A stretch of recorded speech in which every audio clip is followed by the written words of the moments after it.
The words achieve and pressure. Pressure to achieve. The factors that make you want to be better.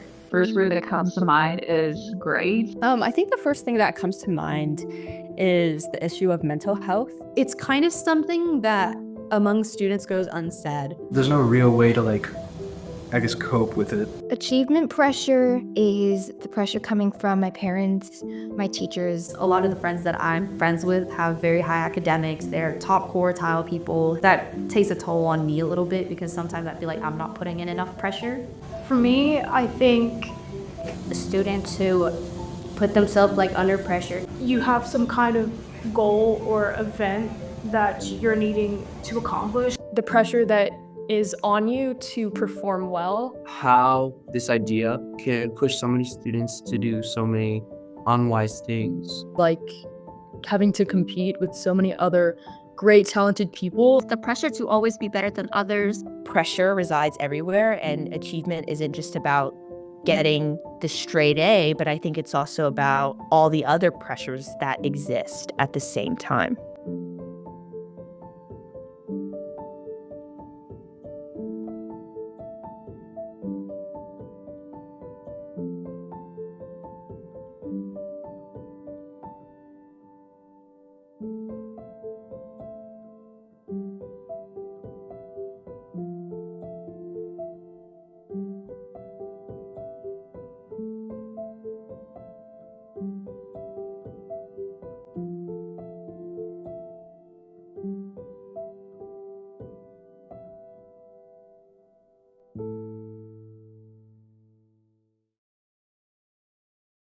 Hi, my name is Madeline Kayim, and I'm the founder of the Double-Edged Sword Project and a student from Katy, Texas. The first time I became acquainted with this thing called achievement pressure was when I was a freshman in high school. Previously, I had always thought of school as being an individualized setting, where I would learn in my own classes, I would get my own grades, and the only person I really would be competing against was myself. But when I got to high school, I was being introduced to things like class rank, GPA game, and college applications. Things that made me realize I wasn't going to school to learn anymore. I was going to school to learn how to achieve. The crazy thing was, I wasn't the only one who was feeling this way. I would start talking to a lot of my friends, many people who had really enjoyed math and science classes growing up. And now they were taking more and more of these classes in high school, but not because they loved it, but because they felt like it would help them get a better GPA later on. I talked to my other friends, people who had loved sports and arts and music, but they were quitting these activities because they felt it wasn't as fulfilling for their college applications as were things like academic decathlon or science olympiad. And I would start to talk to my other friends, people who were taking energy drinks at 7 a.m. in the morning, or people who were pulling yet another all-nighter to get through yet another long day of school. All of these things together made me realize that achievement pressure was an issue, and it really piqued my curiosity. So in my junior year of high school, I put together a survey that I wanted to send out to about 50 people in my community, understanding what achievement pressure meant to them. And over a course of a month, I ended up collecting over 200 responses, not just people from Katy, but from people around the country. And the results were astounding and they were incredibly diverse. But looking through them, I realized that there were 3 common similarities. The first, nearly every single student, to some extent or degree, experiences achievement pressure. One of the questions I asked was, how much achievement pressure do you feel? Not a single student put 0, and over 90% of the students put it from 3, which was moderate, to 5, which was extreme. The second thing is, even though every student experienced achievement pressure, like a piece of clothing, it looked very different on everyone. For one student, achievement pressure might mean living up to a standard set by a very high achieving older sibling. For another student, it may be something like, I need to show up for my family who are immigrants to make them proud by getting good grades. But for another student, it may not have anything to do with school at all. And the last thing, which is perhaps the most important, students notice achievement pressure within themselves, but they are not being empowered to speak about it. When I was rewatching the interview clips or looking through the survey responses, I realized how vulnerable and personal many of the stories being shared were. In the past 14 months, I have seen achievement pressure, and I realized there's a side that helps students, just like there's a side that hurts them. And that is why it can be known as a double-edged sword. And now it is my turn to hand the double-edged sword to you, to understand what a future might look like if the side that helps them is a little bit bigger than the side that hurts them. My name is Madeline Kayim. I'm the founder of the Double-Edged Sword Project, and I'm looking forward to seeing what this project does for the world. Thank you.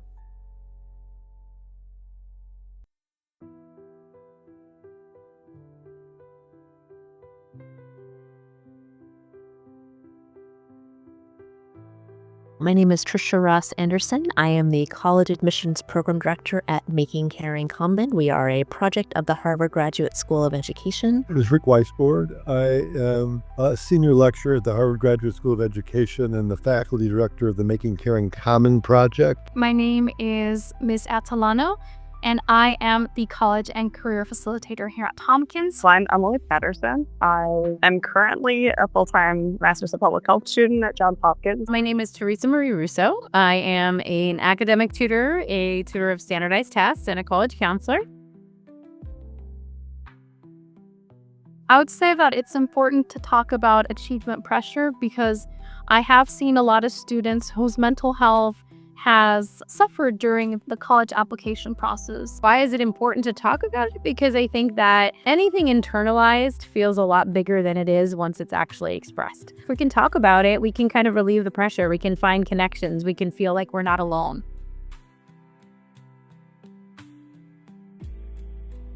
15 or 20 years ago, I did become concerned about excessive achievement pressure in affluent communities especially, and told that it was taking. Kids should feel some pressure to achieve. But I think where achievement pressure becomes problematic is one, if it's too intense, that the sheer amount is stressful. But the other is that if kids are achieving without any meaning or passion or interest. We all need a little bit of stress. We all need a little bit of angst to propel us in directions that push us outside of our comfort zones. When it starts to get negative and toxic is when it comes from external sources. Sort of all based on context. Sometimes it's just about following in a parent's footsteps. Okay, you know, mom and dad went to XYZ college, so I have to get there. Or they have ABC career, so I need to also achieve that. For other families, it's sort of like, well, I help put food on the table, so I need to make sure that not only am I juggling my academics for my future, but I have to also, you know, juggle my familial responsibilities. So I think achievement pressure means things for different people, and we have to sort of sit down with an individual and figure out, you know, what it means to them specifically before we can sort of try to mitigate it one way or the other. We've kind of convinced ourselves that there's only 20, 30, 40 colleges out there that really matter. If you have your heart set on one of 30 colleges that are extremely hard to get into, you are going to set yourself up for a high school experience of a whole lot of pressure. There are many, many options for post-secondary opportunities for everyone. And so if we get the right information to the right people, we don't have to constantly be under this stress of, oh my God, I'm never going to do X, Y, or Z because of A, B, or C. When the college process starts, all the conversation is about highly selective colleges and what it takes to get into highly selective colleges. You know, conversations at the dinner table are always about grades. Conversations at parent-teacher conferences are not about whether my child is a good citizen, but about whether or not they're achieving at high enough levels. This past school year, I had some students that were applying to like 20 or 30 schools, which is a very large amount of schools to be applying to. And so it just ends up creating a lot of turmoil within themselves to try to prove themselves as the best when you're competing with other students, not just here in Texas, but nationwide or worldwide. You end up really getting in your head, and it then creates this sense of, I'm not good enough.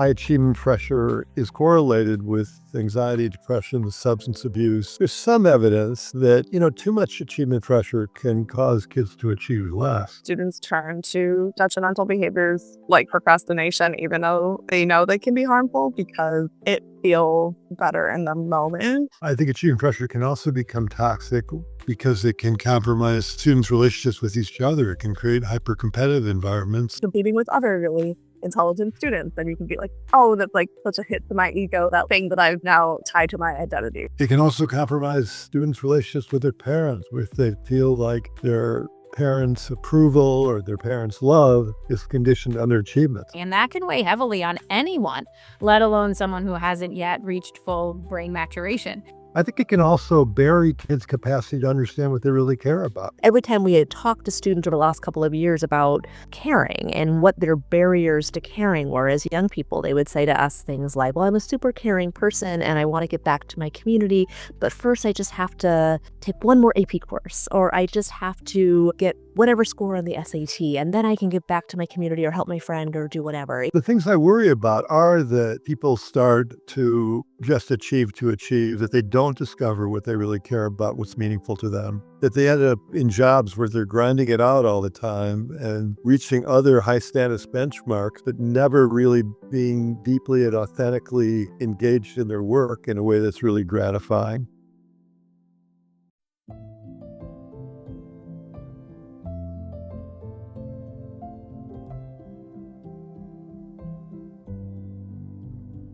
I honestly think this also helps me know more about how peer pressure affects me as a person. I think what you're researching is really important, as well as really interesting, and I kind of want to see how it plays out. But I feel like it's really important to bring a light to this certain type of situation that's going on in many high schools. Sharing stories is super important for understanding and awareness throughout the world. Showing it's okay to talk about this.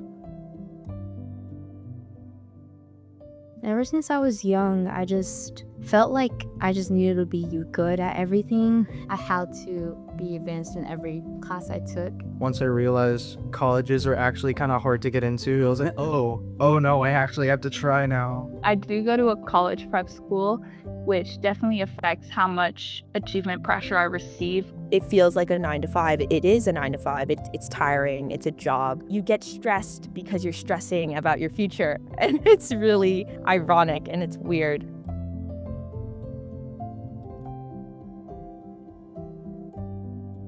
I think it is important because many people have different stories, they have different perspectives. It's very evident that a lot of people actually feel the stress from school, obviously, but we don't really actually get together and try and improve the condition for it. I think it matters because everybody definitely in high school, they're going through it or they have gone through it at least once in their life. What can make going through feeling these pressures and stresses from schoolwork and all of that is feeling like no one else can relate to you. So you're kind of just drowning by yourself, when that's in reality not true at all. I think it was mostly through the GT program in elementary. It's weird because I'm pretty sure the GT program is supposed to help GT students, but I just feel constantly being surrounded by people who are really advanced made pressured me to be on the same level as them. When you're one of 2 kids in the whole grade that made it into that group, it's kind of a really big ego boost that sort of impacts the way that you develop, and not in a good way. A lot of it is academic validation. I feel if I was the only person who got an 100 in class and the teacher names me, that would just make me happy. My parents have always been really hard on me, always wanting me to do my best and stuff. Had a lot of pressure from my parents. Pressure comes from my parents. They're immigrants that came from Nigeria, so they just want the best for me, and they have always input this rule of taking my academics seriously. Living in the Bay Area, I do get a lot of that from my community, in my school, from my classmates, from my friends. The environment I'm around is very, very, I would say maybe toxic in a way, because everybody's always comparing themselves. You kind of really get to know the people that you're going to school with, and you get to know kind of the standards generally that are set for what people think is considered doing well in school. Even growing up, it's such an innocent thing where you're gonna be the best at math in those 60-second worksheets. But then as you grow up, that becomes more of what extracurriculars do I have compared to my friends? I consider that I haven't been under as much pressure as some people. I'm very grateful for parents and peers and my school system that haven't really kind of pressured me as much. I've been playing the piano, violin, and viola for most of my life, and there's a lot of pressure that comes into that field because it's just so competitive. School, I think more people are on the same playing field, if that makes sense. We've kind of gone through the same district, but music, we're all on very different levels.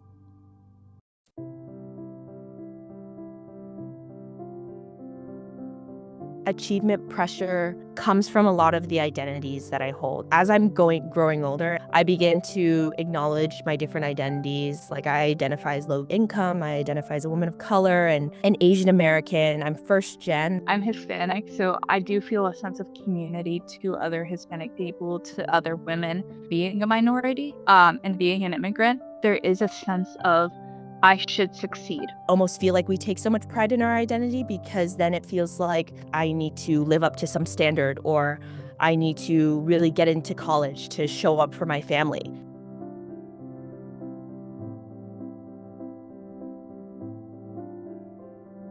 I would like skip breakfast. I would stay up till like 3 or 4 in the morning, just trying to like get ready for my APUS test or my chemistry test. Like right now, I'm really pressured right now to do all my exams.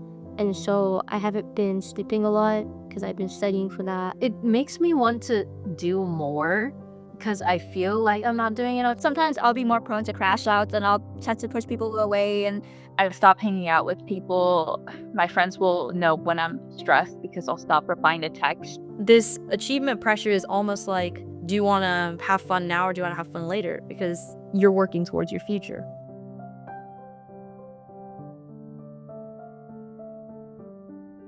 I think I ran on like 2 hours of sleep. I just remember like my ears ringing and I walked downstairs and I had my backpack and I was like, okay, Dad, I'm ready. And he was like, you don't look too well. And I was like, I'm okay. And I passed out and I don't remember like anything else. I recently wrote this essay and I was just so fixated on the comments my teacher was making. And I was just like, oh, like this is terrible. Like just those thoughts were running in my mind, just spiraling. And I actually conferenced with my English teacher and he told me like, Caitlin, I think my feedback is having sort of this adverse effect where it's actually being more detrimental to you improving as a writer. So right now I'm in my junior year, which is often described as the most stressful part of high school. I had an essay coming up in my class and I remember going to my teacher's classroom and just crying and being like, well, I can't do this anymore. And she's like, Emiliana, relax. It's September.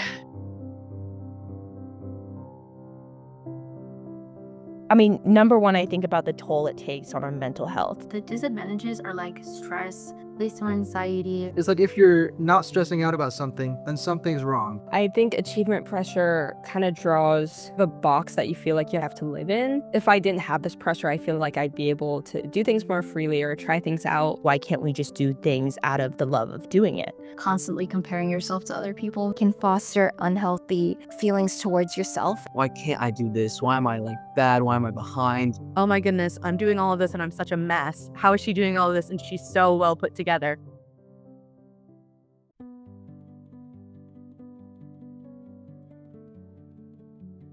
A lot of people view pressure as like a negative thing, like it's stressful and it's really bad for you, but there are good pressures out there. In moderation is pretty good because like it actually like motivates me to like achieve more things, and I feel like I wouldn't be as like successful in my things if I didn't have like that extra pressure. I guess the fear of me not being as good as everyone else or failing was enough for me to actually take the motivation to go and improve myself in my academic habits. Oftentimes I feel I do better when I'm stressed. It's like a double-edged sword. It's inspired me to do a lot. I feel like without this pressure, like a lot of students would not be pushed to do a lot of the stuff they do. I'm not really sure what I can achieve or what I really want to achieve anymore. Now, because of certain pressures, I feel like what I have done already, or like at this moment, is not going to be enough to let me live the life that I want. When I have a family, I want to provide for them. That's why it's so important to start from now. Have good grades, do good in university, get a degree, have a good job, because all of that leads to a successful future. I'm going to be studying human, developmental, and regenerative biology at Harvard University. Achievement pressure has been a big part of my journey up to this point. In a sense, I'm thankful for achievement pressure, but then looking back, I also know how much I've succumbed to achievement pressure. Be in the medical field. I really want to be a pediatrician, has been my dream since I was a kid. In the future, I just want to travel. I just want to meet people and compare experiences because That's really what life's about. Part of me wants to make sure that in the long run, like, I'm prioritizing the things that make me happy, because I don't think that achievement pressure brings happiness. I really was pushing myself to be a STEM major, but I realized I don't want to do that. I think anything that gives me an opportunity of connectivity with people is really what I want to go for. I like to exercise. I like to listen to music, and that just keeps me in a good space of mind until I feel okay. I've developed this habit over the past few years of not telling anybody my test scores or like my GPA or anything like that. Hanging out with my friends once in a while. Friends that you can really put this achievement pressure aside for. They're people that would help you regardless of these situations. And maybe like discuss some tensions that you might be feeling, so that way you can like kind of share the burden. When you have those support systems, it feels a lot easier to kind of get through everything that you need to do. I think taking breaks before I start to study helps me. Like something to just like recharge my brain from like being at school for 8 hours. Like not submitting assignments late, just like keeping up with everything. Putting everything into perspective is really important for me, because obviously I don't want to leave high school and go to college and only remember like feeling constantly stressed out. Keeping calm, like knowing that there's just enough time to get there.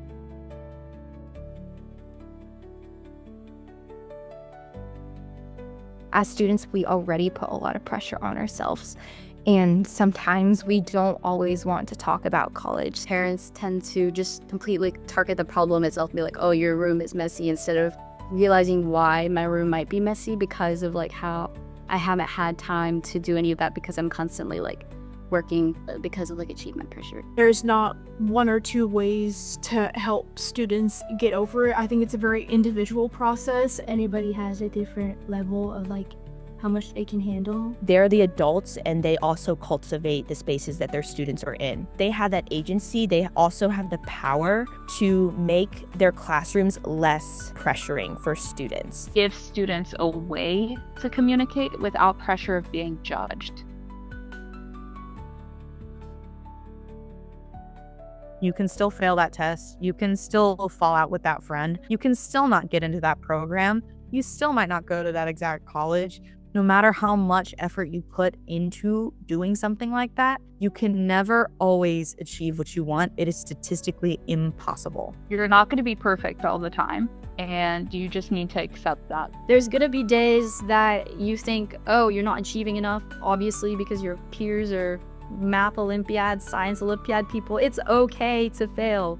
You're doing great. If you think that something sounds scary, but you have the opportunity to try it, just try it. This is your story that you're writing, and you're holding the pen to write it. Don't bring yourself down. And that's it. I know people block it out, but mental health is a thing. Just in this school, I've seen it. So just be kind. You never know what's going on in someone else's head. We're all in it together, and we can all support each other. We're adolescents, we're teenagers, we're human, and we have the permission to make mistakes. At the end of the day, you can be 5 years old, you can be 25 years old, you can be 45 years old.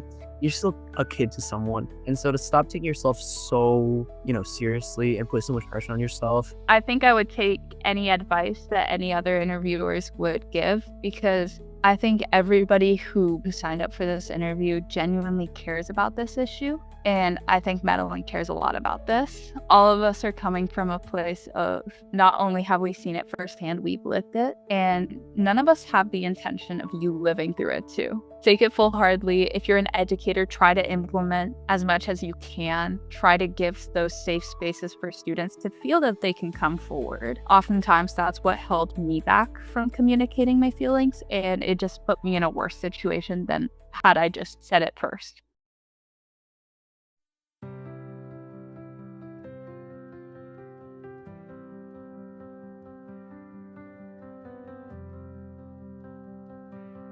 Everything I hear from people and from teachers who've been teaching for a long time is that achievement pressure is just getting worse and worse. The only ways that changes is if key adult institutions send the message to kids that what makes a good life is not just achievement, it is caring for other people and what makes for our collective flourishing. We got involved in the admissions space at Making Caring Uncommon about 9 years ago because we realized how much a driver of behavior the admissions process is. Students behave in ways that they think the admissions offices want to see them behave. And so we said, what would happen if they had heard from admissions offices that who you are and caring matters? We wrote a report called Turning the Tide about 10 years ago, and we've been involved in the admissions space ever since. It's really written for admission deans, meaning in many ways they were the target audience because it contained concrete recommendations for reforming admissions. In the case of reducing excessive achievement pressure, a lot of our suggestions in the report were suggesting that schools do things like reduce the number of spaces where students list extracurricular activities, put a cap for the number of advanced placement courses. Turning the Tide is about changing a culture. It's very hard if you want to change a culture to ask only admissions deans to do that. This new report we're currently working on really builds on the original report, and it's really about what are the particular skills and attributes we want to build in students. We are trying to send signals to high schools, and we have a couple hundred colleges that have been part of this coalition. Messages that emphasize the importance of different aspects of ethical character, of being a good citizen, a good person day to day, and of intellectual character, of being curious, having authentic interest, having things that are meaningful to you. Less focused on long brag sheets and more focused on really quality engagement. We need kids who have the capacity to have active forms of hope. They are working to solve society's problems and to create better communities and a better world. It's incumbent upon parents and schools to develop whole children. If kids want to do after-school activities or hobbies just because it's fun and gratifying, but it might modestly cut into their time to do homework, they should still do those activities. Childhood is not just a preface for adulthood, and you shouldn't be organizing your kids' lives entirely on what will get them into college. It's important for parents to emphasize effort as opposed to achievement in order to relieve some of that stress. And I feel like it improves children and adolescents' resilience to be you're doing so great because you put in this effort, and being you're amazing because you're intelligent, or you're amazing because you achieved XYZ thing. In working with students individually, I think one of the most powerful things that can happen is when they feel seen and when they feel heard. Making sure that students feel like they're supported, that they have information, that they're empowered, and that they have some advocate on their side can make a difference not only in their day-to-day, but also in the trajectory of their post-secondary process. One of the things that adolescents naturally kind of fall into is this sense of, as they sort of come into their own, that they're alone in the world. In my first years of college, I suffered from crippling anxiety, very, very crippling anxiety. And at the time, I remember thinking, no one else has felt this ever. This is so weird. And I remember it being very isolating. And it wasn't until I found a community of folks who had similar struggles that I realized, oh, I'm not alone. And that feeling of knowing that there was somebody else struggling with the same thing, invaluable, absolutely invaluable. I don't want to project and put that on my students, but I can only imagine, because we're all humans and we all, at the end of the day, live a human experience, that for students who are going through similar struggles, having that sense of connection and community can be invaluable.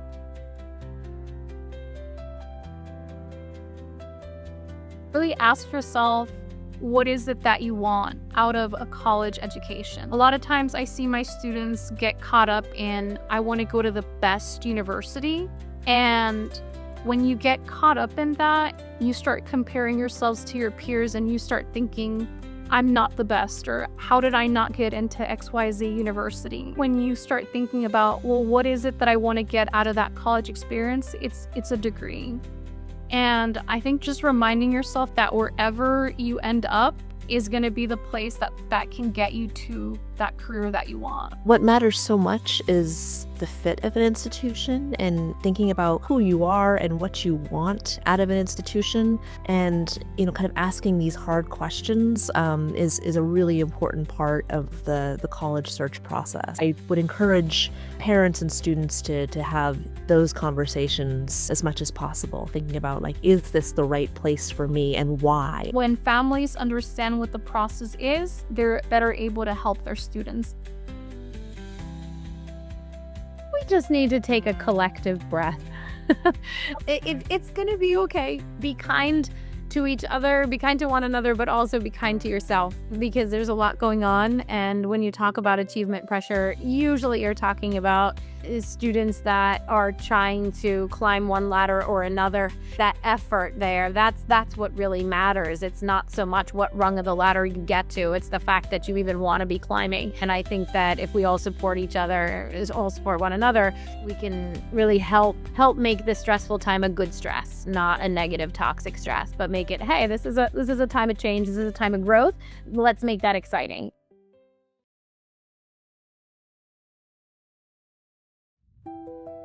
We have a large percentage of kids that are really going to try to make a difference.